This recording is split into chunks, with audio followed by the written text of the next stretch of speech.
요번 주에 하나 흥미로운 자료가 나왔는데요. 골드만삭스에서 발표한 자료인데 미국 가계가 주식을 얼마나 들고 있는지를 보여주는 자료인데요. 한번 보시면 미국 가계가 전체 금융자산에서 주식에 노출한 비중이 여기 보시면 48%까지 올라갔습니다. 거의 역대 최고 수준이에요.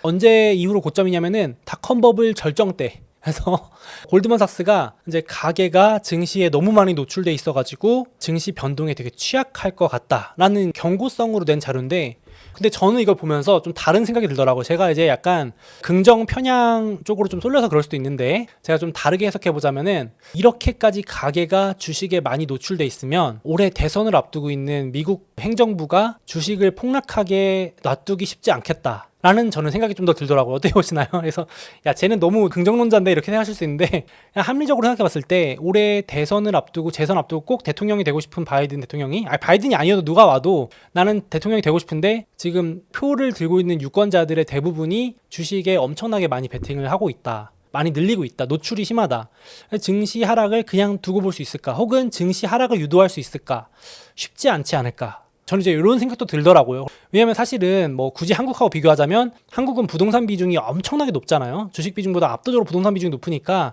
그 어떤 정권이 와도 부동산 하락을 방치하기 어려운 그런 구조적인 문제도 있잖아요. 약간 이게 지적받기도 하는데, 하락하려고 그러면 막아주고 이런다는 비판도 많이 받듯이 미국은 아이러니하게, 제가 이제 미국 주식을 오래 계속 보고 있으면 주식 좀 떨어지면은 트럼프가 됐든 바이든이 됐든 주식 하락해서 퇴직연금 폭락한다 이런 기사들 쏟아 나오면요, 막 부양책을 안 내놓을 수가 없겠더라고요. 거기다가 올해 또 대선이 있어가지고. 그래서 이제 제가 봤을 때는 이건 길게 봤을 때는 좀 과열일 수 있는데, 올해만 놓고 본다면, 제가 내년까지 뭐 해석할 수 있는 부분이 아니니까 올해 적어도 대선 전까지는 이게 증시가 크게 하락하는 거를 막을 수 있는 하나의 하방 지지가 있다라는 생각도 좀 들더라고요. 그래서 이렇게도 볼 수 있겠다 싶은데, 제가 그걸 왜 느꼈냐면은 이번 주에도 또 바이든 대통령이 비탄감을 발표합니다. 야, 제가 그래서 처음에 이거 보고 또 비탄감을 발표해가지고 뭐야 옛날 기사야 했는데, 보니까 날짜가 이번 주예요. 그래서 보니까 아니 매달 지금 비탄감을 발표하고 있습니다. 1월 달에 한 번, 2월 달에 한 번, 3월 달에 한 번. 그러니까 1월 달에도 학자금 대출 비탄감 50억 달러, 2월 달에도 학자금 대출 12억 달러, 3월 달에도 58억 달러, 이런 식으로 계속 지금 누적으로 이만큼이나 비탄감을 해줬고 약 400만 명 이제 수혜를 보게 되는데, 지금 이거 계속 발표할 것 같거든요. 그래가지고 저는 이제 이거 작심을 했구나. 그러니까 이제 지금 대선이 11월이니까 그 앞에까지 계속 그냥 4월 달에 또 어디 부양책, 5월 달에 가서 어디 부양책 하지 않을까라는 생각이 들 정도로, 야, 작심을 했구나, 그냥 돈을 쫙쫙 뿌리는구나 이 생각이 좀 들었습니다. 솔직하게 말씀을 드리는 부분이고, 그래서 아마 앞에 자료를 보고 그런 생각이 들었을 수도 있을 것 같아요. 그래서 올해 그냥 1순위 목표는 재선이구나, 대통령 당선이구나, 이런 생각이 들 정도였고, 거기다가 또 공교롭게도 지금 반도체 보조금도 발표하고 있는데, 이것도 지금 매달 발표하는 거 아시나요? 그러니까 일부러 한 번에 발표 안 하고요, 작년 12월부터 1월, 2월, 3월 계속 한 달에 하나씩 발표합니다. 물론 다음 주에는 삼성전자랑 TSMC 발표를 할 거라는 예상이 있는데, 이제 결국은 반도체 부활에 대한 것도 있지만 대선을 앞두고 이제 일부러 격전지에 가가지고, 표심이 되게 경쟁이 심한 격전지에 가가지고 보조금을 발표하고 있거든요. 계속해서 이번에도 인텔 공장 보조금을, 역대급 보조금을 발표하면서도 딱 그 지금 되게 박빙인 지역에 가서, 애리조나 지역에 가가지고 이렇게 봐라, 내가 보조금을 뿌려가지고 지금 인텔 덕분에 지금 경제 부양 효과도 있고 일자리도 생기고 얼마나 이 지역 효과가 있겠냐라고 하면서 자랑을 막 하더라고요. 그러니까 이제 그것도 사실은 크게 봤을 때 대선에 대한 목표가 있는 거 아닌가, 그 생각도 들었습니다. 심지어 그래서 인텔은 요거 아니까 이렇게까지 보조금을 많이 받고, 지금 인텔이 26조 원 정도 보조금을 받는데요, 삼성하고 TSMC가 받는 보조금 합친 거보다도 2배가 많다는 얘기가 나오고 있죠. 그러니까 압도적인 보조금을 밀어주고 있고, 그것도 엄청나고 한데 인텔은 더 달라. 그래서 뭐라 그러냐면은 지금 반도체 패권을 찾아와야 되는데 그 정도 갖고 되냐 막 이러면서 좀 더 달라. 뭐 지금 아시아에서 패권을 찾아오려면 뭐 이 정도 갖고 택도 없다 하는데, 이 보조금이 어마어마한 돈이거든요. 그래서 참 인텔도 욕심이 끝이 없다는 생각이 들긴 하는데, 좀 그런 정도로 돈을 퍼붓고 있다라는 생각이 좀 들었던 이슈가 공교롭게 나왔습니다. 보조금도 뿌리고 비탄감도 해주고 이러고 있죠. 그래서 이제 이번에 마침 월가에서도 이런 자료를 약간 내놨던데, 미국 정부 부채, 결국은 정부가 국책 찍어가지고 지금 보조금 주는 거니까요, 저렇게 비탄감도 해주고, 결국 다 세금이죠. 쉽게 말하면 세금이랑 국채 찍어가지고 하는 건데, 그래프 보시면 진짜 무시무시한 게요, 정부 부채가 지금 누적으로 82조 달러, 어마어마하게 많은 돈이 쌓여있는데 요거가 늘어난 거의 절반이 최근 15년 내에 일어난 일입니다. 그러니까 이 빚이 늘어나는 속도가 뭐 기하급수로 더 빨라진다는 얘기를 하고 있는 겁니다. 그래서 금융위기 이후에 30조 달러, 코로나 이후 4년 만에 20조 달러. 그러니까 지금 코로나 이후에 돈이 어마어마하게 찍혀서 풀려나오고 있다. 그래서 지금 미국이 금리를 안 내렸다 뿐이지 정부에서는 돈을 국채를 계속 찍어가지고 정부 주도의 지출로 돈이 흘러나오고 있다. 그렇게 보시면 될 것 같아요. 계속해서. 그러니까 이제 막 내수는 죽었다고 하는데 지금 이렇게 정부가 꽂아주는 분야는 돈이 막 남아도는 그런 느낌을 받을 정도로 완전히 뭐 부양의 시대를 맞이하고 있는 부분인 것 같습니다. 그래서 요거 좀 생각을 한번 같이 해보면 좋을 것 같고요. 올해 이런 보조금 주는 걸 계속 할 것 같거든요. 여러 방면을 통해서. 그래서 오죽하면은 이번에 IMF 총재가 선거가 너무 많은데 각국의 중앙은행들은 금리 인하 압박에 굴복하지 말아라까지 말을 합니다.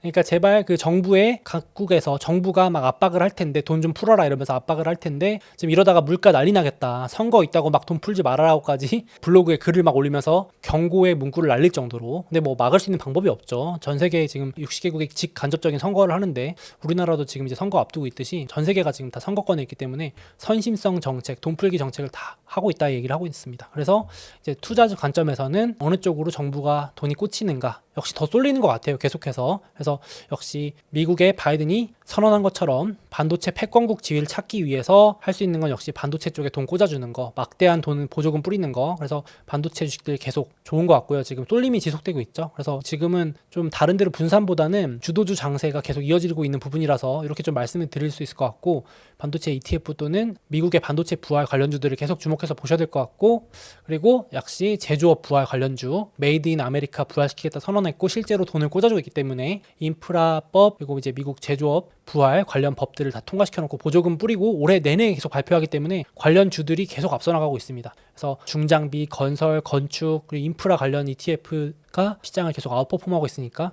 올해 특별한 이슈가 아닌 이상은 이쪽으로 돈이 쏠릴 수밖에 없지 않을까 싶긴 합니다. 지금 개인들의 소비는 좀 말라버린 상황이고 지금 정부가 돈 투입하는 정부 주도의 투자 장이 계속 좀 이어지고 있는 부분인 것 같습니다. 그래서 눈여겨보실 주식들이 이렇게 나와 있고 좀 쏠림 현상이 지속되고 있죠. 아무래도 보시면 될 것 같습니다.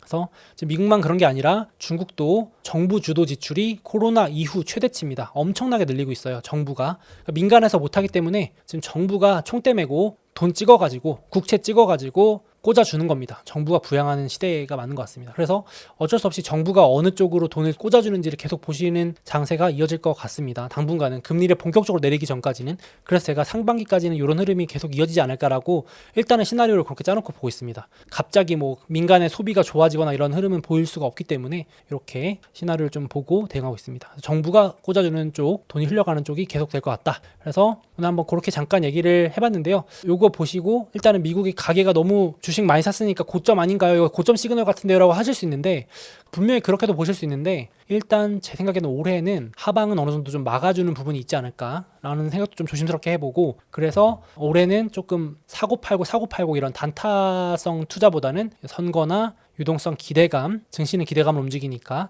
부양책 같은 큰 그림 보고 조금 길게 가져가는 투자를 하는 게 좀 더 유리하지 않을까. 약간 단타 칠 때가 좀 더 잘 먹힐 때가 있고 가만히 그냥 냅두는 투자가 잘 먹히는 그런 장세도 있는데 지금은 후자가 조금 더 괜찮은 장세 아닐까라고 조심스럽게 생각을 합니다. 그래서 제가 앞서 말씀드렸지만 저도 요즘에는 거래가 거의 없고 그냥 매도보다는 그냥 이렇게 매수해놓고 계속 그냥 이렇게 쌓아가는 스타일의 전략이 되는 것 같아요. 요즘 저도 모르게.